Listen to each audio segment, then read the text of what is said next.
Wealthy property owners and landlords across Britain are about to face a financial reckoning that could reshape the entire housing landscape, and most have no idea what's coming. Right now, behind closed doors, accountants are frantically recalculating portfolios, investors are having emergency meetings, and ordinary homeowners are sitting on a time bomb they don't even know exists. The year 2027 is circled in red on calendars across the property industry, and for good reason. What's about to unfold will fundamentally alter who can afford to own property in this country and how the rental market operates. If you own property, rent property, or dream of owning property, the next few minutes could save you thousands or cost you dearly. Make sure to hit that like button and subscribe to Property Reporter so you never miss the critical updates that could impact your financial future in the UK property market. The government has quietly announced sweeping property tax increases taking effect in 2027, and the detail buried in the fine print is what should terrify anyone with significant property holdings. This isn't a single policy change. It's a coordinated, two-pronged attack targeting the wealthy from multiple angles simultaneously. First, higher income taxes on rental properties will hit landlords directly in their cash flow. Second, a brand new luxury property levy will target high-value homeowners who thought their primary residences were safe. The timeline is what makes this particularly brutal. Investors have less than 2 years to prepare, pivot their strategies, or get out entirely. This forms part of a broader fiscal strategy developed in response to years of housing market volatility. But the speed and scale of implementation has caught even seasoned property professionals off guard. Properties valued over £2 million are now firmly in the crosshairs, and this isn't some vague proposal anymore. The new mansion tax specifically targets high-value homeowners in a way that previous governments only threatened but never delivered. Treasury projections estimate £400 million in annual revenue from this measure alone, which tells you exactly how many wealthy property owners they're planning to squeeze. London and South East England will feel this disproportionately, because that's where property values have skyrocketed beyond recognition. What makes this different from previous attempts is simple: it's actually happening.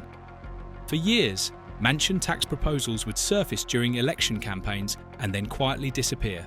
Not this time. The legislation is being drafted, the timelines are set, and the Treasury has already allocated the expected revenue in forward planning. But mansion owners aren't the only ones in the firing line. Rental property owners are facing increased property income tax charges that come on top of existing restrictions on mortgage interest tax relief from previous years. For landlords who've already been squeezed by those earlier changes, this represents potentially the final straw. Industry experts are openly warning of a potential mass exodus from the buy-to-let market, and it's not just talk. Some landlords are already selling up ahead of implementation, trying to get out before the stampede begins. Interestingly, building societies reported a £7.5 billion mortgage balance increase, reaching £493 billion by September 2025. The market is still active day, despite the looming changes, which suggests either denial, desperation, or a calculated gamble by investors who think they can weather the storm. What most people don't realise is that these changes might be just the opening act. Experts are actively pushing Chancellor Rachel Reeves for a complete council tax overhaul, and the implications are staggering. The current system is based on property values from 1991, over 3 decades outdated. Think about that for a moment. Properties worth millions today are still being taxed as if they're worth 1991 prices. A modest terrace house in a now gentrified area of London could be paying the same council tax as when it was worth a fraction of its current value. The Treasury is considering updating only bands F to H as a compromise measure, which would hit the upper end without triggering mass revolt. But a full revaluation could trigger absolutely massive bills for homeowners in gentrified areas, even those who don't consider themselves wealthy. This is a political minefield that successive governments have avoided for years, precisely because there's no way to implement it without creating millions of angry voters. The timing of these tax changes couldn't be worse when you consider what's happening on the ground in the rental sector. Multiple councils are failing to prosecute problem landlords despite clear violations of housing standards and safety regulations. There's an enforcement crisis happening right now, and new taxes may actually push struggling landlords into cutting corners even further. When costs go up and profit margins shrink, some landlords will inevitably choose between maintaining standards and staying profitable. Tenant advocacy groups are genuinely concerned about reduced property availability because they understand basic economics. Higher costs mean fewer landlords, and fewer landlords means less choice for renters.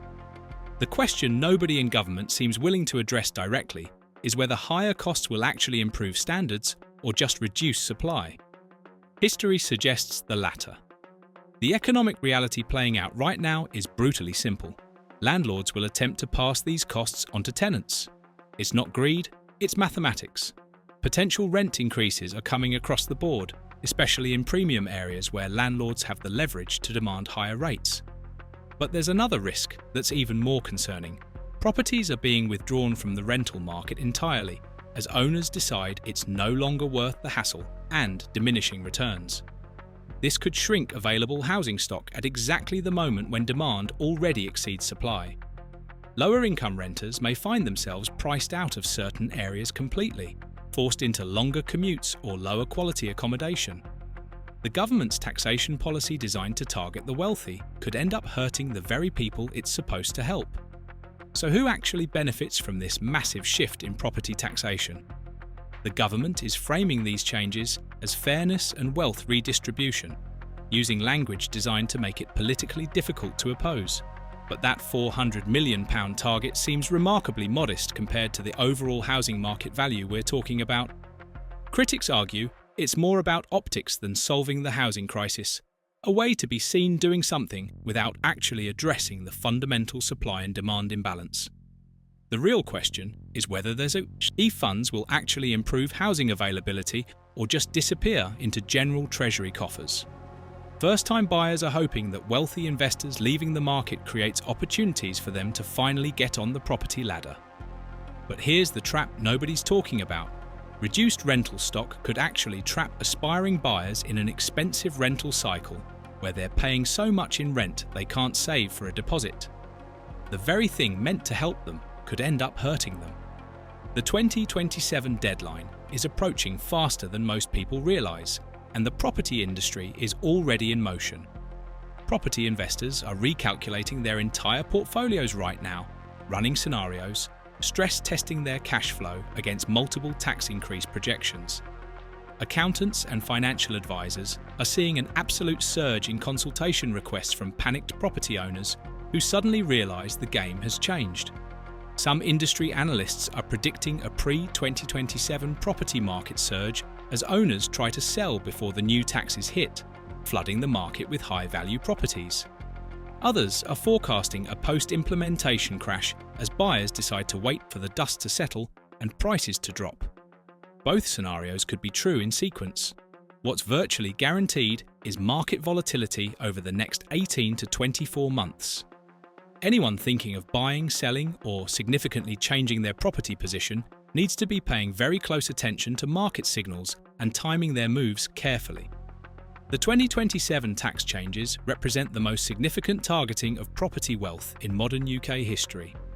Whether you're a homeowner watching your property value with growing anxiety, a landlord calculating whether it's still worth it, or a renter worried about your next rent increase, this will impact you directly.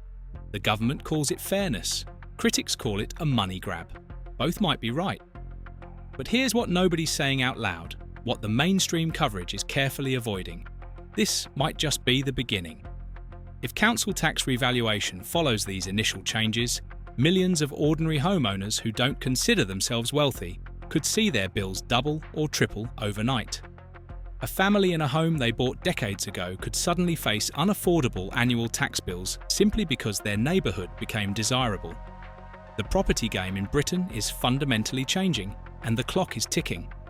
The decisions made in the next 18 months by property owners, investors, and policymakers will shape the housing landscape for a generation. Those who see what's coming and adapt will survive. Those who ignore the warning signs will pay the price.